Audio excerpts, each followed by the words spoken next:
Must I be conversant in traditional music theory, like common practice harmony and counterpoint?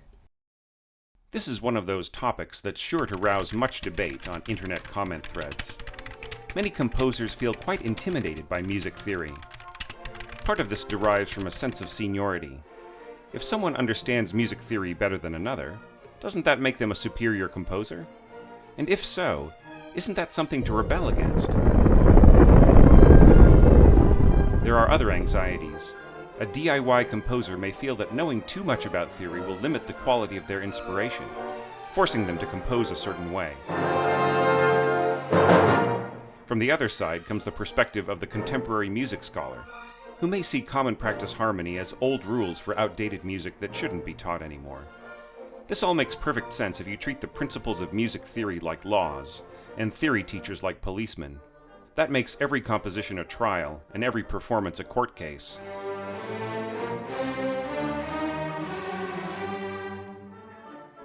But this is all a bunch of societal paranoia. If you felt the tension inside you ratcheting up just watching the beginning of this video, then take a deep breath, relax, and start over. Throw the rulebook away and think of it like this instead. Musical tones are resonances applied with intention. They occur simultaneously, in sequence, and in motion. Their relationships to one another form recognizable structures and patterns, and these can be named and categorized. Once these names and categories are understood, they form a powerful set of tools that may be applied in any way the composer wishes. They're not rules by any means, much less laws.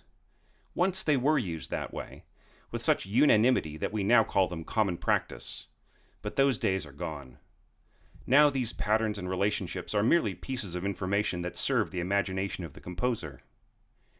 So it's really up to each composer to decide how much of that information is essential to their work, and why. Certainly a fundamental understanding of pitch relationships and musical motion is essential in order to orchestrate music, wouldn't you say? Well, those principles are also known as harmony and counterpoint. But you don't have to be a professor by any means to effectively compose a passage of orchestral music. Beethoven had a lifelong obsession with counterpoint, with elegant part writing but often brute force fugal treatments. Both approaches were uniquely individual, for all the so-called rules that they may have bent or broken.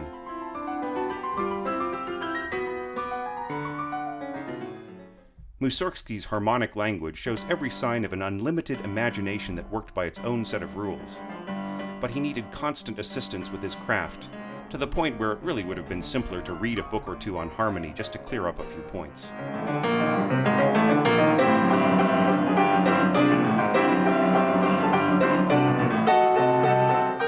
So my ultimate answer is that you should use theory as a tool, rather than be used by it. Your inspiration should be guided imagination, not rules. Theory is not practice.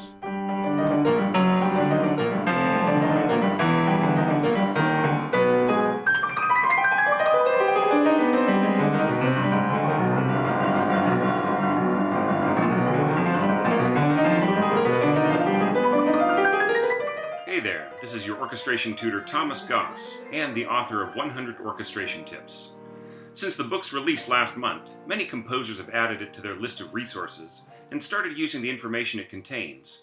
Everything from the advice, to the trivia, to the fundamental reshaping of perspective that I hope it provides.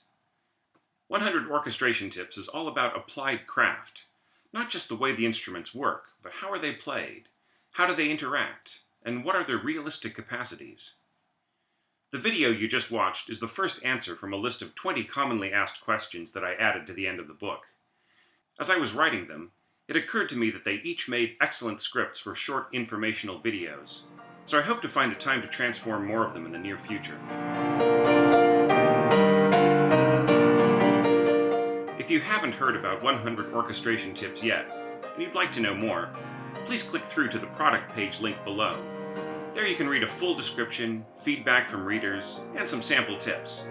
If you feel it's a necessary resource for your work of orchestration, then you may order a copy directly from the Orchestration Online website, which will be emailed to you immediately in ebook format.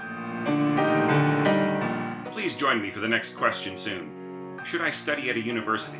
Hope to see you there.